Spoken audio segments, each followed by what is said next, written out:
Clinical trials of a new drug have some pretty terrifying results. I'm a medical doctor and a member at large of an FDA advisory committee for a new drug that's still going through trials, known as Omeprazole. A few weeks ago, I was checking my email when I saw a message from a colleague. I was very disturbed after reading the email, and I hope you see why. I've attached the email below. Dear Dr. Pierce, as you requested, what follows is the full, unabridged account of the incident that occurred at Pulaski Hospital Center during the Phase 3 trials of Omeprazole. The case concerns patient number 2,365,786, hereafter known pseudonymously as Mr. John Wade. My name is Dr. Evelyn Shoto MD, a clinical psychiatrist and principal investigator during the section of the study involving Mr. Wade. I am no longer affiliated with Neurocorp as I resigned immediately following the incident I am about to detail. Mr. Wade is a 43-year-old white male who suffers from paranoid schizophrenia since he was 17 years old. Mr. Wade suffers from classic positive symptoms of paranoid schizophrenia, including extremely vivid auditory and visual hallucinations. Since his diagnosis, he's had over a dozen major hospitalizations and several overdoses. He has been on numerous major antipsychotics including thioridazine and chlorpromazine, but none seem to have even a minor effect on his hallucinations. For over a year before his admission to the Pulaski Hospital Center, a maximum security forensic psychiatric facility. Before his admission, Wade had worked on and off at his brother's lawn care business as an office aide. However, his employment came to an abrupt end when he allegedly doused a fellow employee in gasoline before lighting the man on fire and stood there while the victim burned. The man died at the scene of his wounds, and Mr. Wade was committed to Pulaski to await his evaluation to find if he was fit to stand trial for first-degree murder. According to Mr. Wade's brother, he had not been taking his medication for over a year.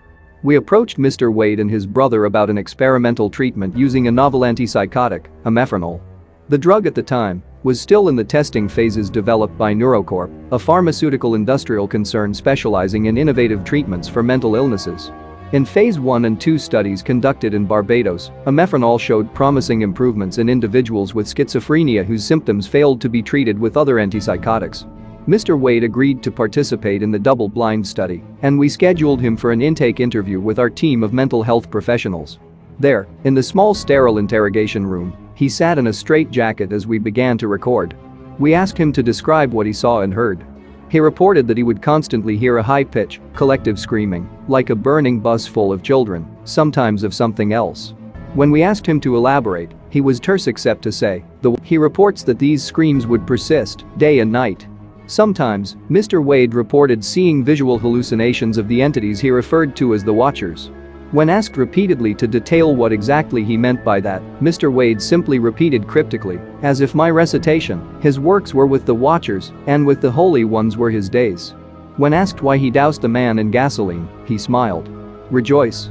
The man was wicked, and the Watchers did instruct me to smite him for his sins were great and perverted the innocents. We also interviewed his brother, Frank, his only living relative. John and I, our parents were drug addicts in Boston. They practically abandoned us on the street when we were both really young, and we were taken up by this boys' home St. Eusebius. It was tough growing up in that home.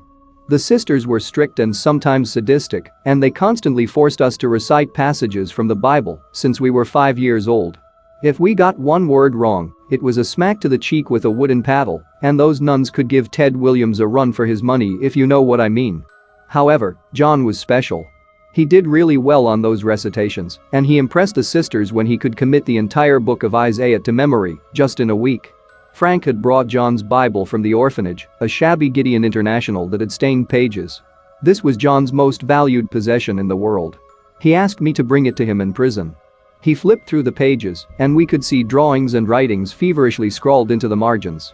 When we opened to the book of Ezekiel, the entire page was darkened with so much ink scribbling, page after page, you could barely make out the text. Oh yeah, Ezekiel was his favorite for some reason. He would spend all his free time, day and night, reading the same passage over and over, even into adulthood. We then asked Frank to describe to us when John began to experience symptoms. When John turned 17, he suddenly dropped out of school. He was a wicked smart kid, even if he was a bit of the social outcast type. However, one day, he just suddenly didn't show up to class. By then I was already out of school and starting a job in New Haven, and I got a call from the school. John hadn't shown up in over 2 weeks, and the school was concerned that he was truant. I drove over back to Boston to the apartment I helped him pay for, and he wouldn't answer the door. I had an extra key and I was able to get in.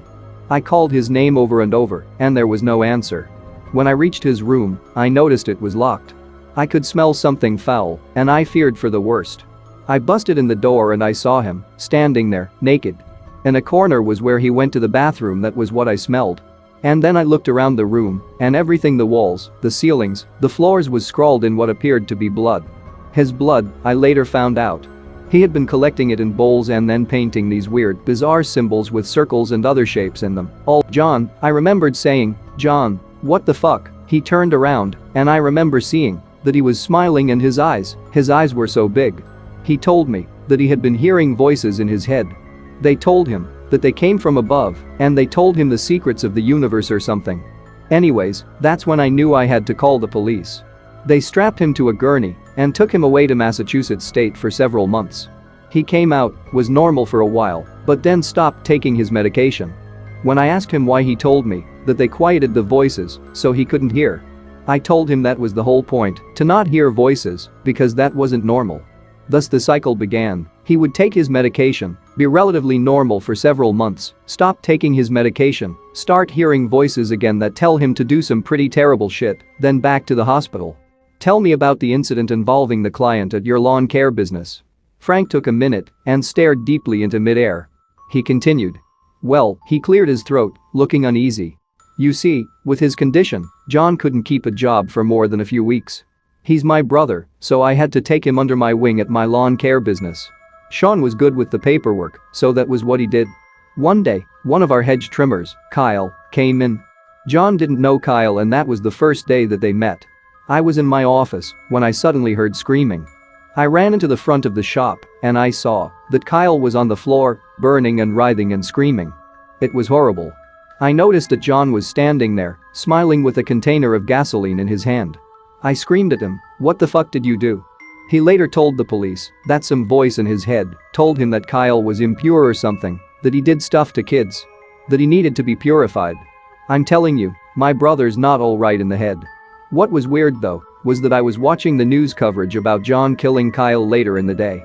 The media had discovered that Kyle was a pervert and he had been sexually abusing kids as young as 5 for years in the trailer park. We started Mr. Wade initially on 50 milligrams of the treatment, twice a day orally, starting on June 3rd. After a month of gradual improvement, we decided to increase the dosage to 100 milligrams. Mr. Wade showed an impressive, almost immediate improvement in his positive and negative symptoms, with a startling 80% improvement on the Positive and Negative Syndrome Scale, PNSS. On the Clinical Global Impression Schizophrenia, CGISCH, which rates schizophrenia from least severe, 1, to most severe, 7, Mr. Wade scored a 7 on June 3rd and a 2 on July 2nd. Additionally, Mr. Wade's blood dopamine levels increased dramatically, almost as soon as we administered the treatment. Mr. Wade's hallucinations, what he called visions, persisted, but he reported that the screaming had stopped. When we asked him what he heard now, he responded, "Singing. I hear singing, not screaming." There was also a noticeable increase in the religiosity of Mr. Wade. He would spend almost all hours of the day reading his Bible and appeared to pray.